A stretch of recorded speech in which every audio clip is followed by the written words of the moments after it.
Today we will begin our examination of the U.S. immigration system by evaluating our current legal immigration system and ways to improve it, as well as the history of the enforcement of our immigration laws. Our third witness of this second panel is Jessica M. Vaughn, Director of Policy Studies for the Center for Immigration Studies.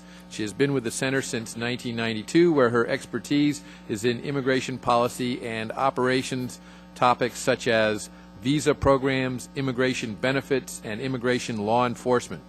In addition, Ms. Vaughn is an instructor for senior law enforcement officer training seminars at Northwestern University's Center for Public Safety in Illinois. Ms. Vaughn has a master's degree from Georgetown University and earned her bachelor's degree in international studies at Washington College in Maryland. Ms. Vaughn, thank you for your participation today. Ms. Vaughn, we're glad to have your testimony. Thank you for the opportunity to speak today on the enforcement of laws against illegal immigration. And my remarks are going to focus on the extent of immigration law enforcement today and also on enforcement at the workplace. There's no more important responsibility of our federal government than to secure our borders, and this includes enforcing laws against illegal immigration, which imposes enormous economic, fiscal, and security burdens on American communities. In addition to displacing American and legal immigrants from jobs and depressing their wages, illegal immigration costs taxpayers about $10 billion a year at the federal level and even more at the state and local level. So every dollar invested in border security and immigration enforcement has both a public safety benefit and a fiscal benefit. We don't know exactly how much the federal government spends on immigration enforcement. DHS and its predecessor, INS, have never tracked immigration enforcement separately from the other responsibilities. We do know that in 2012, DHS received about $20 million to fund CBP, ICE, and U.S. Visit. This allocation is about half of the amount that is spent on all other non-military federal law enforcement activities. But only a small share of the $20 million was spent on immigration law enforcement. Much of what CBP and ICE do is customs enforcement. At many of the ports and field offices, most of what they do is customs related, whether it's cargo inspections or admission of visitors. So it's difficult to analyze how much immigration law enforcement is occurring simply by looking at what we spend on the agencies that perform that function. And I'd like to just touch on some of the other metrics. The Border Patrol has traditionally used the volume of southwest border apprehensions as a key indicator. It's interesting. For a while, we did see a sustained decline in the number of southwest border apprehensions, which some have held as a proxy for the number of illegal crossing attempts. But if that is the case, then we have reason for concern again. According to statistics just released by CBP, last year, southwest border apprehensions went up by 9%. For ICE, we can look at prosecutions to gauge the volume of their work. Here again, according to various federal sources, after years of increases, the numbers of immigration court filings have declined 25% since last year and 30% since 2009. The main metric used by the Obama administration to measure enforcement activities is the number of deportations. But as the President has said, these numbers are deceptive. First of all, it's not clear that 400,000 is actually a record since the methodology has changed so much over the years. And it must be noted that the truly dramatic recent increases actually occurred between 2005 and 2009. Since then, the numbers have flattened out noticeably. And ICE arrests, as opposed to deportations, have been declining since 2008. When it comes right down to it, though, the only metric that really counts is not how many are coming and going, but how many are actually staying. And according to our research, that number has remained stubbornly high. In my view, one reason for that is because one key type of immigration law enforcement has been conspicuously lacking, and that is workplace enforcement. In 1986, workplace enforcement was a key part of the grand bargain of IRCA. The American people were promised that after the amnesty, future illegal flows would be prevented by the implementation of employer sanctions. As we know, the federal government was quick to implement the amnesty program, but never followed through with enforcement. Instead, it deliberately created a system that was built to fail. Many blamed Congress, but executive branch officials were equally complicit. The regulations and policies they established essentially sandbagged the enforcement process from the beginning in favor of the unscrupulous employers who hired illegal aliens. The result was that employers failed to take the sanctions seriously and were able to absorb any meager penalties as a cost of doing business. Under the Clinton administration, it got worse. The number of special agents in the investigations division was cut from 750 to about 500. By 2004, worksite enforcement actions dropped from few to almost none. That year, only 3 employers were fined over the entire year in the entire country. Finally, Congress stepped in to provide an infusion of funding to revive the program, and activity gradually increased over the next several years, peaking in 2008.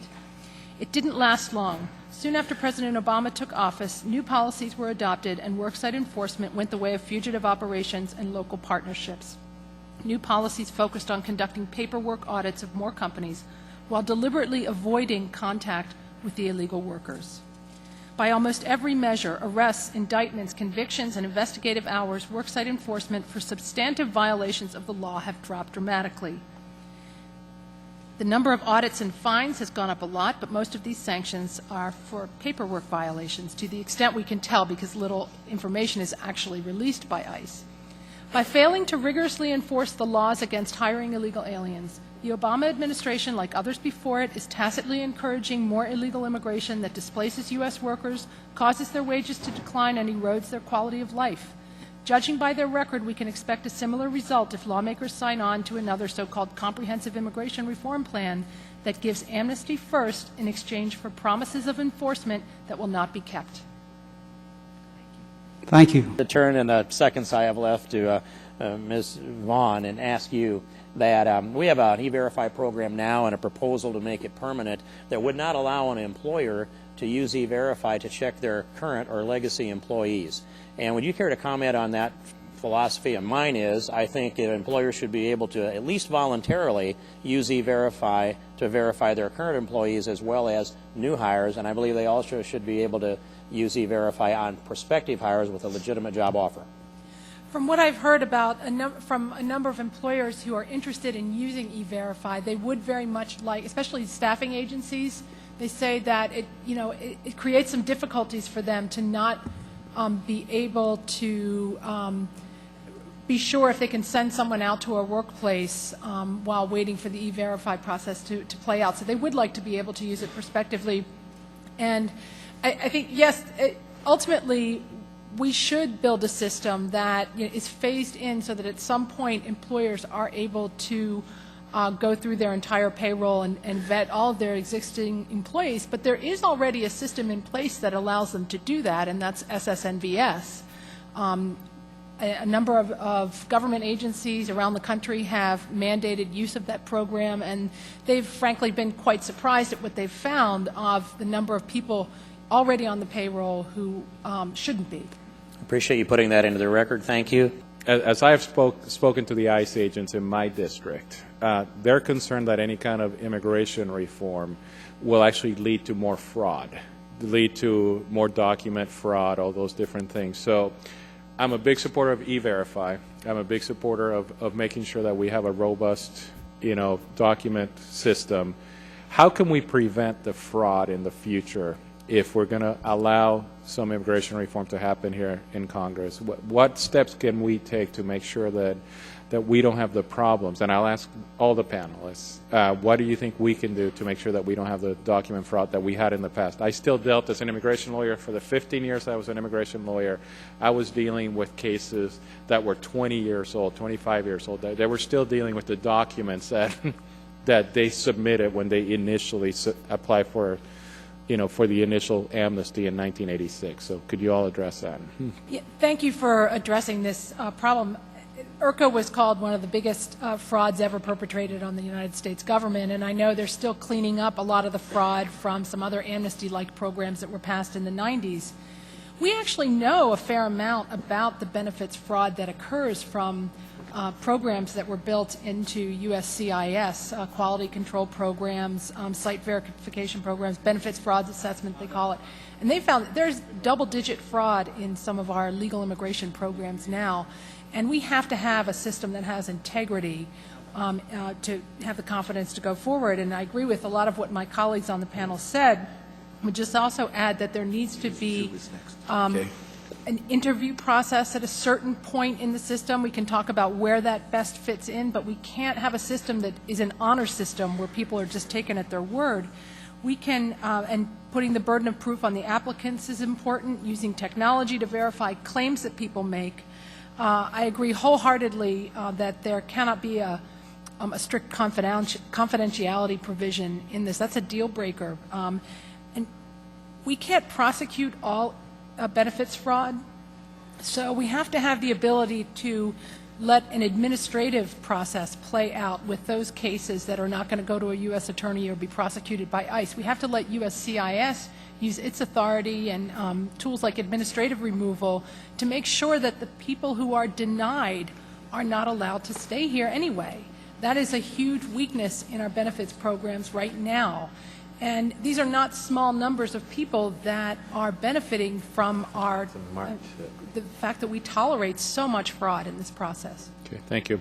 And Ms. Vaughn, do you believe that the resources Congress currently gives ICE are sufficient to control the illegal immigration in the interior of the United States if those funds were used with the maximum effectiveness? It's a hard question. Because so much of it depends on the second part of your question, which is the caveat, which is if they were used as efficiently as possible.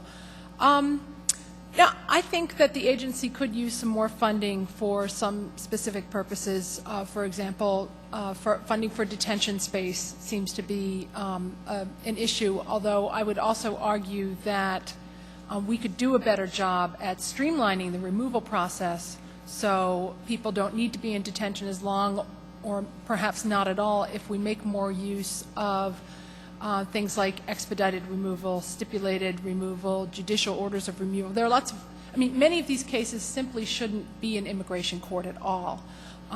But yes, I think even if they could use an infusion of resources if Congress could be certain that they would be used effectively. I don't believe we should cut the funding for border enforcement at all, but I very much believe that we are not doing enough to address the enforcement of the law in the interior of the country. 40%, some say, maybe a little less, but whatever, of the people unlawfully here entered legally, and so the border is irrelevant to their status.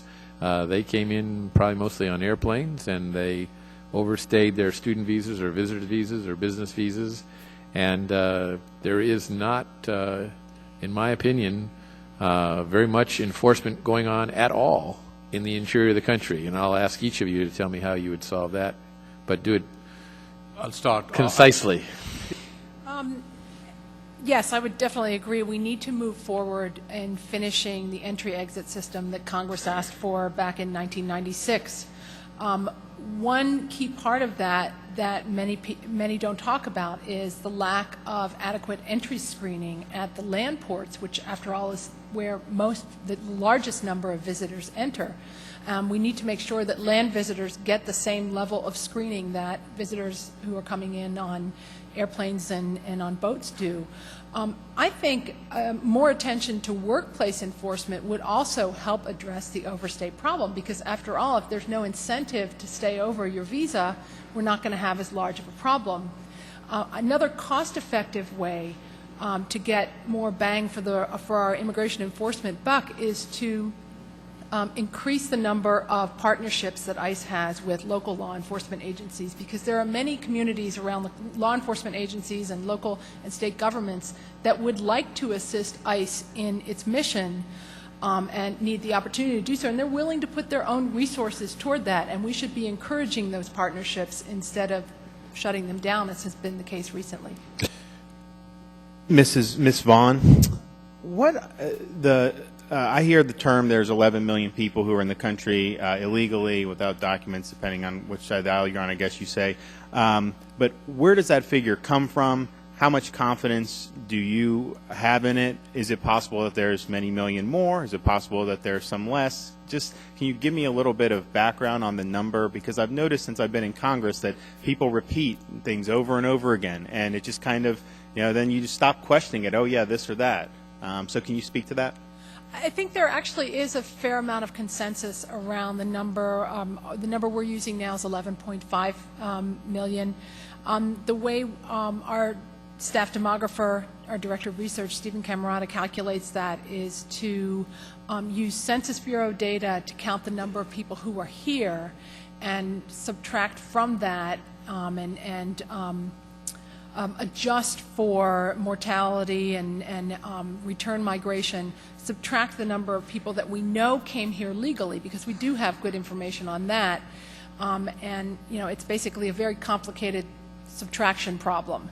And actually our figures are very close to what the Department of Homeland Security has, and also the Pew Hispanic Center. So we feel very confident that that's a pretty accurate number. There is no exact count because, you know, but we have found that most people who are here illegally do fill out a census form, and we do adjust for undercounts as well. So. My final question is just, I know in '06 when this was debated, I think the Congressional Budget Office came out with an estimate that said actually it would be beneficial for the economy to do some type of legalization. Now, obviously, we have a different social welfare system because we have this new health care law that's going to be kicking in. So what is your organization's position on the cost that this would mean for taxpayers if you went forward with a comprehensive plan that resulted in essentially instant legalization? If we move forward with the kind of comprehensive reform package that's been proposed, the two different proposals this week, it would be enormously costly, because the people who would be legalized are people who have not had full access to our social welfare system, face pretty modest chances of being able to improve their earnings because of their education levels. And so they're not likely to be able to contribute enough in taxes to cover what they would be using in the way of social services. And we don't have, we're thinking, you know, tens of billions of dollars a year additional if we were to legalize the entire population as has been proposed. Thank you. Yield back. Thank you. Ms. Vaughn, I was reading your testimony, and it says that ICE, Mr. Crane's agency, had arrested 27,600 gang members in the past 8 years. Does that sound about right to you, Mr. Crane? That might be what they have stats on, but I would say that it's probably far higher than that. We have all kinds of folks that we encounter in jails and prisons, and you know, they don't make any admissions of gang affiliations. And these are illegal immigrants, I guess. Is that right? Yes, sir. So we have 11.5 million immigrants, and more than 27,000 of them have been arrested for being gang members. So, okay. Yes, not all of them are illegal immigrants. Some of them are people that we've given green cards to, but they're still removable. Some of them are people who have temporary protected status, for example. Okay. It is a serious... So non-citizens? Yes. Okay. I noticed, you know, I was doing some calculation. I bumped it up when you went from 11 to 11.5 million, but taking 11.5 million, that's 3.4.5% of our population, or maybe let's just round it up to 3.5% of our population. Yet the U.S. Sentencing Commission, this is on page 2 of your testimony, 64% of the kidnappers convicted in federal court were non-citizens. So you're talking about, and let's just say that for every illegal immigrant, there's a non-citizen that's here legally, although we know that that figure's more somewhere closer to 5 or 6 million, I think, right? Maybe 10? The legal immigrant population is more like, I think, 20-some. Okay, that's both, legal and illegal? No, it's 30-some, about 35 million combined, okay. Non-citizen. And that, now, that's, but that includes naturalized citizens, does it not?